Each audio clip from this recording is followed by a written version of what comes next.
Film की शुरुआत दिल्ली से होती है, जहां ईमानदार और निडर आयकर अधिकारी अमेय पटनायक, अजय देवगन, अपनी ड्यूटी निभाते हुए एक बड़ी रेड को अंजाम देता है। उसकी सख्ती और ईमानदारी की वजह से भ्रष्ट अफसर और नेता उससे खौफ खाते हैं। लेकिन इसी कारण उसके दुश्मन भी बढ़ते जाते हैं। सत्ता और राजनीति से जुड़े कई लोग उसे हटाने की साजिश करते हैं। परिणामस्वरूप अमेय का ट्रांसफर राजस्थान के एक बड़े शहर भोज में कर दिया जाता है। भोज पहुंचते ही अमेय को पता चलता है कि यहाँ का सबसे ताकतवर और लोकप्रिय नेता मनोहर धाका, जिसे लोग दादा भाई के नाम से जानते हैं, पूरे इलाके पर राज करता है।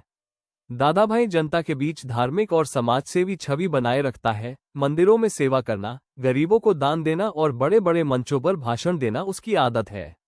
आम लोग उसे भगवान समान मानते हैं, लेकिन हकीकत में वह एक बड़ा भ्रष्ट नेता है, जिसके पास बेहिसाब काला धन, बेनामी संपत्तियां और शेल कंपनियों का जाल है।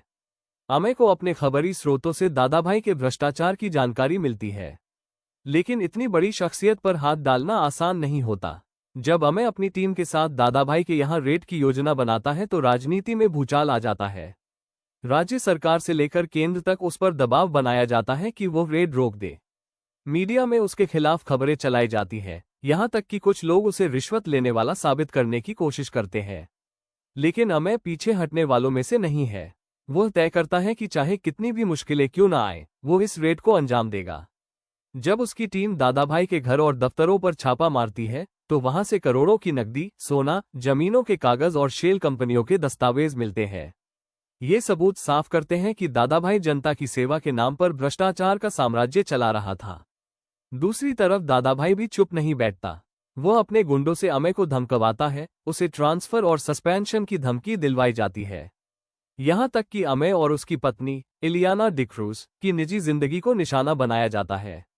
लेकिन अमेय का हौसला और उसकी पत्नी का साथ उसे और मजबूत कर देता है। फिल्म का सबसे रोमांचक हिस्सा तब आता है जब दादाभाई अपने प्रभाव का इस्तेमाल करते हुए अदालत तक मामला खींच ले जाता है। वो जनता के सामने खुद को पीड़ित और निर्दोष साबित करने की कोशिश करता है। अदालत में उसके वकील और समर्थक अमेय पर झूठे आरोप लगाते हैं, लेकिन अमेय के पास मौजूद पुख्ता सबूत और उसकी ईमानदारी हर दलील पर भारी पड़ती है। क्लाइमैक्स में अदालत दादाभाई को दोषी मान लेती है। उसकी करोड़ों की संपत्तियां जब्त कर ली जाती हैं और उसे जेल की सजा सुनाई जाती है। जनता, जो अब तक उसकी भलाई की छवि पर विश्वास कर रही थी, सच्चाई जानकर हैरान रह जाती है।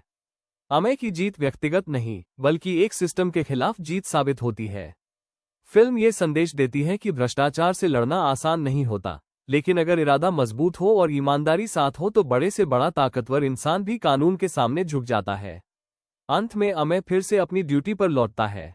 उसकी आंखों में ये साफ झलकता है कि लड़ाई अभी खत्म नहीं हुई है, बल्कि भ्रष्टाचार के खिलाफ ये जंग हमेशा जारी रहेगी।